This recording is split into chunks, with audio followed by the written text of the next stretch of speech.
Hello students, welcome to our YouTube channel your BSc guide. आज के इस वीडियो में हम बीएससी 4th सेमेस्टर केमिस्ट्री के यूनिट नंबर 2 को डिटेल में पढ़ रहे थे, जिसका नाम है एलिमेंट्री क्वांटम मैकेनिक्स। आज उसका क्लास नंबर 3 होने वाले हैं। इसके पहले की 2 क्लासेस हो चुकी है, जिसमें मैंने black body radiation, Planck's radiation law को कंप्लीट किया हुआ है। अगर आपने नहीं देखा है तो मेरे चैनल पे जाइए, प्लेलिस्ट बनी हुई है बीएससी 4th सेमेस्टर केमिस्ट्री की, आप वहाँ से जाकर के भी देख सकते हैं।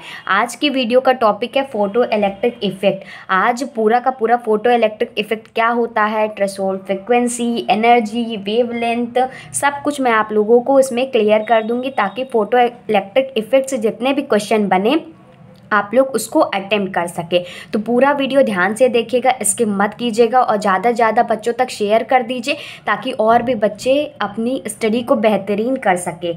पहले मैं आप लोगों को समझा दूंगी, फिर लिखवाऊंगी, फिर लास्ट में फ़ोटो के फॉर्म में नोट्स भी अटैच कर दूंगी, आप वहां से जा कर के भी देख सकते हैं। तो सबसे पहले फ़ोटो इलेक्ट्रिक इफेक्ट हमने कहाँ पढ़ा था? क्लास 11th में भी पढ़ा हुआ है, 12th में भी थोड़ा थोड़ा पढ़ा हुआ है, ठीक। तो फोटो इलेक्ट्रिक इफेक्ट में होता क्या है, जैसे कि हम मान लेते कोई हमारे पास एक प्लेन है, जिसपे हम कुछ लाइट रेस को क्या कराते हैं, इमिशन, मतलब लाइट रेस फॉल होती है, फॉल कराते हैं। तो इसमें जो होती है लाइट रेस, इसमें इलेक्ट्रॉन को फॉर्म में, या कह सकते हो कि फोटो इलेक्ट्रॉन के फॉर्म में मेटल सरफेस से निकलती है। या मान लीजिए ये मेटल सरफेस है, इसमें हम लोग बहुत सारी लाइट रेस को फॉल करा रहे हैं और ये इलेक्ट्रॉन के फॉर्म में निकल रही है। तो ये जो पूरा का पूरा फिनोमिना होता है, कितनी अमाउंट ऑफ हीट निकलनी है, क्या करना है, तो ये फोटो इलेक्ट्रिक इफेक्ट के अंदर ही आता है। इससे क्वेश्चन बनता है कि डिफाइन फोटो इलेक्ट्रिक इफेक्ट, ये क्वेश्चन बनता है। और इसके अंदर जो इसकी एनर्जी होती है E0 is equal to h/μ0, वो इसकी एनर्जी होती है, तो उसके बारे में भी क्वेश्चन बनता है,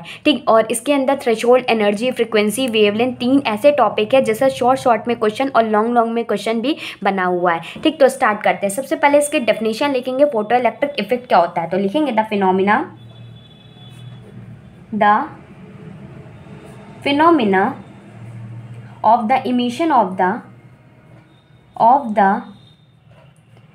emission, EMI emission of the electron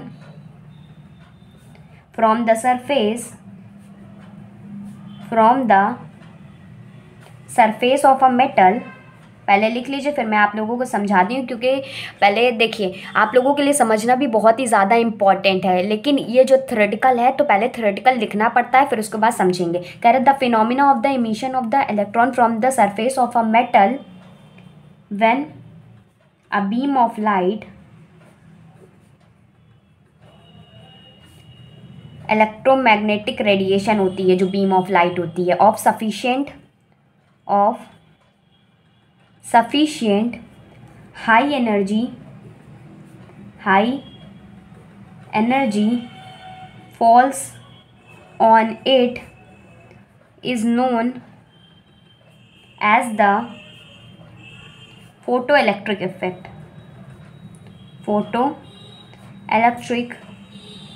इसमें समझिएगा, इसमें कह रहा है the phenomena of the emission of the electron from the surface of a metal. हम मान लेते हैं ये क्या है, मेटल का सरफेस है। इसमें क्या कह रहा है, मेटल के सरफेस में लिख लेते हैं, मेटल सरफेस, ये मेटल का सरफेस है, ठीक। तो हम इसमें क्या कराएंगे कि when a beam of light, कौन सी लाइट, इलेक्ट्रोमैग्नेटिक रेडिएशन, जैसे कि हमारे पास एक ऐसे मेटल के सरफेस में हमें क्या गिरता है, इलेक्ट्रोमैग्नेटिक रेडिएशन गिरती है, या कह सकते हो कि ये एनर्जी के फॉर्म में पूरी की पूरी लाइट गिर रही है, ठीक। तो हम कह सकते हैं कि मेटल सरफेस में जब इलेक्ट्रोमैग्नेटिक रेडिएशन गिरता है, तो of sufficient high energy fall it, मतलब इसकी जो एनर्जी होती है बहुत ही ज़्यादा हाई होती है, जिसकी वजह से जो मेटल के सरफेस से ये इलेक्ट्रॉन को ये इमिट करा देता है, मतलब निकाल देता है, ये इलेक्ट्रॉन को इमिट करा देता है। देखिए मैं आप लोगों को फिर से समझाती हूँ। इसमें कह रहा है मैंने मेटल सरफेस लिया, इसमें हाई जो रिजॉल्विंग पावर वाला कह सकते हो लाइट है, जिसकी डेंसिटी बहुत ही ज़्यादा हाई है। तो उसमें हम जो जब लाइट गिराते हैं, उसकी बहुत ही ज़्यादा एनर्जी लाइट है, तो ये जो मेटल के सरफेस के जो इलेक्ट्रॉन होंगे उसको ये ले करके बाहर निकल जाता है, और इसको कहते हैं फोटॉन्स, फोटो इलेक्ट्रॉन्स। ठीक। और इसको काइनेटिक एनर्जी ऑफ इलेक्ट्रॉन भी कहा जाता है, जिसका हाफ mv² होता है इसका फॉर्मूला। इतना समझ में आया आप लोगों को फोटो इलेक्ट्रिक इफेक्ट क्या होता है, कि एक ऐसा फिनोमिना जिसमें कोई मेटल सरफेस पे हम लोग इलेक्ट्रोमैग्नेटिक रेडिएशन को गिराते हैं जो कि हाई एनर्जी वाला होता है, और इस टाइम पे जो इमिशन ऑफ द इलेक्ट्रॉन होता है, इलेक्ट्रॉन का जो निकलना होता है फोटो इलेक्ट्रॉन के फॉर्म में, या इसको जो इलेक्ट्रॉन निकलता है इसको फोटो इलेक्ट्रॉन कहते हैं। तो इसी पूरे फिनोमिना को क्या कहते हैं, photo electric effect. Photo electric effect. थोड़ा बैकग्राउंड में नॉइस आ रही होगी तो इग्नोर कीजिएगा, क्योंकि काम लगा हुआ है तो थोड़ा इग्नोर कीजिएगा, ठीक। तो ये समझ में आया। और यहाँ पर लिख लीजिएगा इलेक्ट्रोमैग्नेटिक रेडिएशन, इलेक्ट्रोमैग्नेटिक रेडिएशन, ठीक। और इसमें जो रेडिएशन होती है इसकी एनर्जी बहुत ही ज़्यादा हाई होती है, तभी जाकर के मेटल सरफेस से हमारा ये इलेक्ट्रॉन को रिमूव कराता है। एक और पॉइंट इसमें आगे लिख लीजिएगा, ये पहला पॉइंट था, ये दूसरा पॉइंट लिखेंगे। When the electron of a metal surface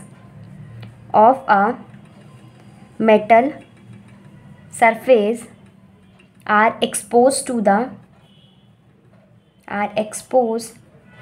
to the electromagnetic radiation, जिसे हम EMR से डिनोट करते हैं, of a certain minimum frequency,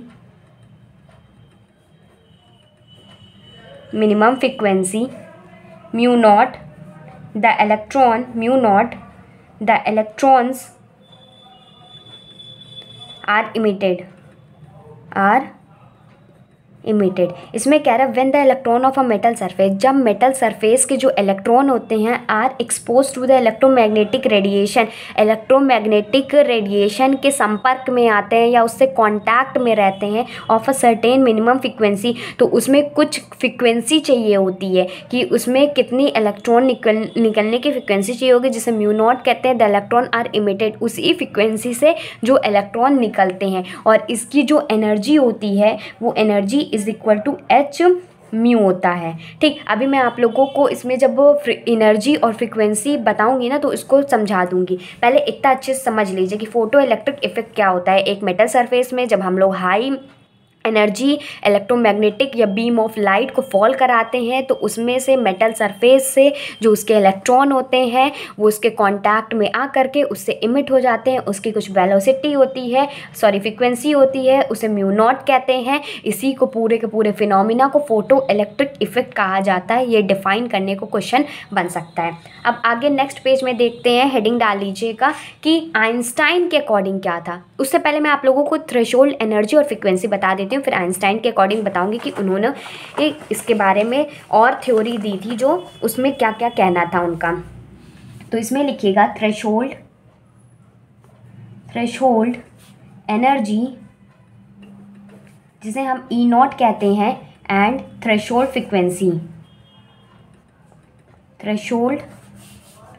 frequency जिसे हम म्यू नॉट से डिनोट करते हैं। तो ये थ्रेशोल्ड एनर्जी या थ्रेशोल्ड फ्रीक्वेंसी क्या होती है कि मतलब थ्रेशोल्ड एनर्जी वो कम एनर्जी होती है जिससे हम लोग फोटो इलेक्ट्रिक इफेक्ट को कैरी आउट कर सकते हैं। मतलब एक ऐसी एनर्जी जिसके बिहाफ पे जो इलेक्ट्रॉन निकल रहा है, तो जो इलेक्ट्रॉन के निकलने के लिए जितनी एनर्जी की ज़रूरत पड़ती है फोटो इलेक्ट्रिक इफेक्ट में, उसी को थ्रेशोल्ड एनर्जी कहते हैं। और थ्रेशोल्ड फ्रीक्वेंसी इसी के करस्पॉन्डेंट होता है। तो हम कह सकते हैं कि कुछ ऐसी मिनिमम फ्रीक्वेंसी जो कि रेडिएशन में निकलने की हेल्प करती है फोटो इलेक्ट्रिक इफेक्ट में, उसी को थ्रेशोल्ड फ्रीक्वेंसी कहते हैं। मैं आप लोगों को लिखवा देती हूँ, फिर और अच्छे से समझ में आएगा, ठीक। तो सबसे पहला पॉइंट डालिएगा, थ्रेशोल्ड एनर्जी में लिखिएगा, हेडिंग डाल लीजिएगा थ्रेशोल्ड एनर्जी, फिर लिखेंगे it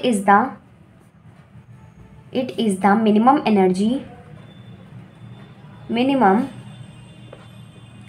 energy required to cause the photoelectric effect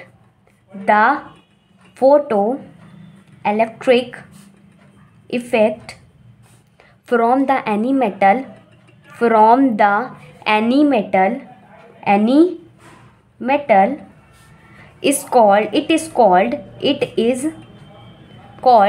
threshold energy. क्या? थ्रेशोल्ड एनर्जी, जिसे हम किससे डिनोट करते हैं?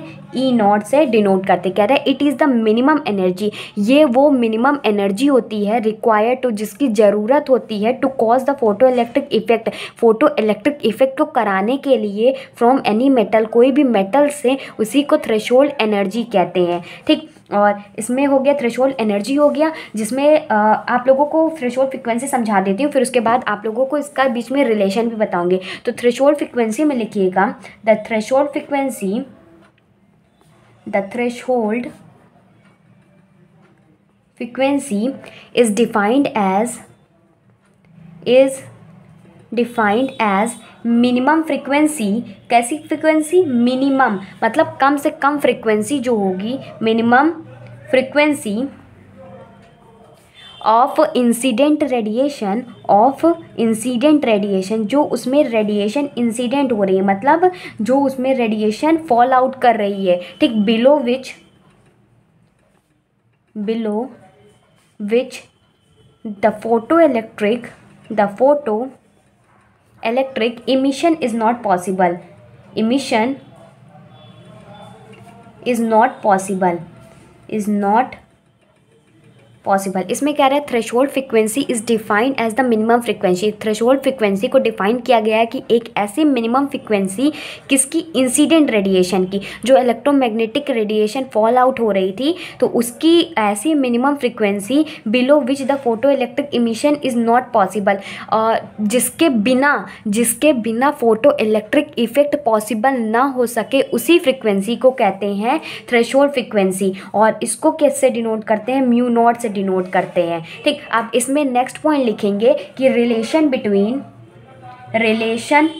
Between threshold energy and threshold frequency. इसके बीच में रिलेशन क्या होता है? जो थ्रेशोल्ड एनर्जी होती है वो H म्यू नॉट के इक्वल होता है। तो हम कह सकते हैं कि जो threshold energy directly proportional to mu naught. Threshold frequency बढ़ाएंगे, अगर हम देखिए थ्रेशोल्ड फ्रिक्वेंसी को बढ़ाएंगे तो हमारी एनर्जी भी बढ़ेगी, कम करेंगे तो एनर्जी भी हमारी कम हो जाएगी। अब आगे नेक्स्ट टॉपिक देखते हैं, थ्रेशोल्ड वेवलेंथ क्या होता है। पहले इतना नोट डाउन कर लीजिए अगर नोट डाउन कर रहे हैं तो, फिर उसके बाद देखते हैं थ्रेशोल्ड वेवलेंथ क्या होता है।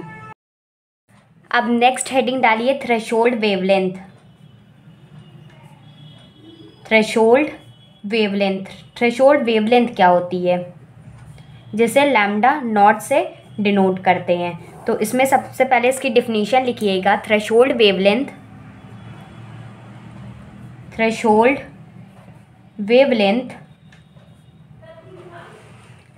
is the maximum wavelength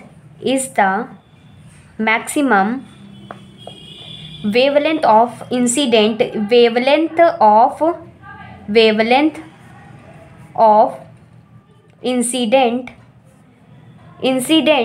radiation necessary to release electron from a given surface in photoelectric effect। इसमें क्या कह रहा है अच्छे से समझिएगा। कह रहा है threshold wavelength is the maximum wavelength. Threshold wavelength एक ऐसी वेवलेंथ है, WEVE है, ठीक, WEVELENGTH, wavelength of incident radiation. जो इंसिडेंट रेडिएशन फॉल आउट होती है किसी भी मेटल सरफेस में, तो वो एक ऐसी वेवलेंथ है जिसका होना ज़रूरी है, तभी इलेक्ट्रॉन रिलीज होगा फोटो इलेक्ट्रिक इफेक्ट से। तो ये हो गया थ्रेशोल्ड वेवलेंथ। अब नेक्स्ट हेडिंग डालिएगा अकॉर्डिंग टू आइंस्टाइन, कि उन्होंने फोटो इलेक्ट्रिक के इफेक्ट के बारे में क्या क्या कहा था। तो लिखेंगे according to Einstein.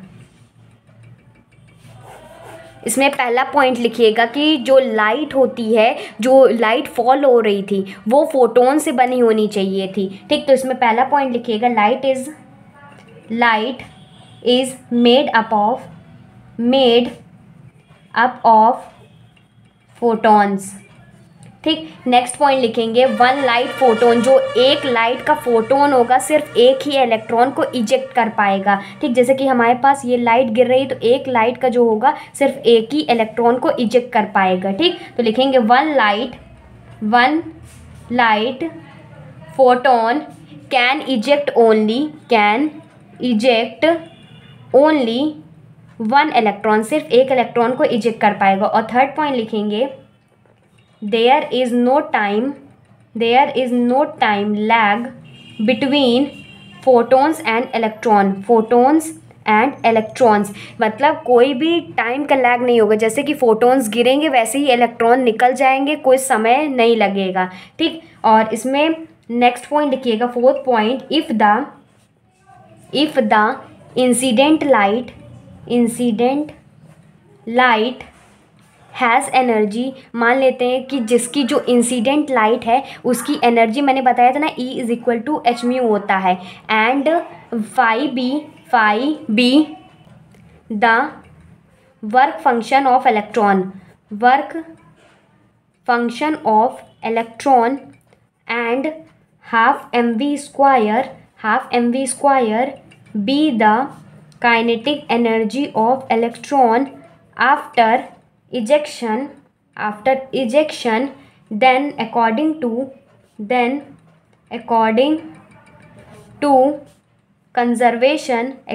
conservation of energy हम ये क्या कह सकते हैं कि जो एनर्जी होगी वो phi plus half M V square के इक्वल होगी, और एनर्जी की जगह एच म्यू रख देते हैं तो ये किसके इक्वल होगी, और फाई क्या होता है एच म्यू नॉट। ठीक, ये हाफ एम वी स्क्वायर, जहाँ पर से एम क्या होता है मास ऑफ इलेक्ट्रॉन होता है, म्यू क्या होता है, म्यू होता है वेलोसिटी। तो इतना आप लोग याद रखिएगा कि आइंस्टाइन के अकॉर्डिंग ये 4 पॉइंट्स उन्होंने कहा था। पहला कि जो लाइट होगी वो फोटोन से बनी होगी, एक लाइट जो होगी, एक फोटोन जो होगा सिर्फ एक ही इलेक्ट्रॉन को इजेक्ट कर पाएगा, और फोटोन और इलेक्ट्रॉन के बीच में कोई टाइम का गैप नहीं होगा, और जो इंसिडेंट लाइट होगी उसकी energy is equal to H mu होगी, और फाई क्या होता है वर्क फंक्शन होता है इलेक्ट्रॉन का, जिसमें से half M V square kinetic energy होती है इलेक्ट्रॉन की। इजेक्शन के बाद हम लोग इसको निकालते हैं तो E is equal to phi plus half M V square, M mass होता है, वी वेलोसिटी होती है, और E की जगह एच म्यू रख दिया, फाई की जगह एच म्यू नॉट रख दिया, plus half M V square. तो ये एक फॉर्मूला बन गया। ठीक, अब मैं आप लोगों को जो नेक्स्ट लेक्चर रहेगा उसमें मैं आप लोगों को heat capacity of solid, Bohr model of hydrogen atom और भी टॉपिक्स हैं तो उसको कराते हुए चलूँगी, और ऐसे ही पूरा का पूरा यूनिट डिटेल में कराऊंगी, तो और नोट्स भी प्रोवाइड करूंगी। तो आप चैनल को सब्सक्राइब कर लीजिएगा और बेल आइकन को ऑल पे सेलेक्ट कर लीजिएगा ताकि मेरी हर वीडियो की नोटिफिकेशन आपको मिलती रहे, और ज़्यादा से ज़्यादा शेयर कीजिएगा ताकि और भी बच्चों तक पहुंच सके। अपने स्टोरीज़ लगा दीजिएगा, और आप लोग शेयर बिल्कुल नहीं करते हैं। आप लोगों के लिए इतनी मेहनत करती हूँ, ना ही आप लोग कमेंट करते हैं, तो मुझे भी कहीं ना कहीं लगता है कि मैं सही से नहीं पढ़ा रही हूँ। तो आप लोग ज़्यादा से ज़्यादा शेयर कीजिए और भर भर के कमेंट कीजिए ताकि मुझे भी पता चल सके कि मैं आप लोगों को बेस्ट गाइडेंस प्रोवाइड कर रही हूँ। नेक्स्ट वीडियो में मिलते हैं हम। नेक्स्ट वीडियो में heat capacity of solid, Bohr model of hydrogen atom भी कंप्लीट करा दूंगी। फिर ऐसे ही और भी लेक्चर चलते रहेंगे। ठीक, goodbye and stay safe.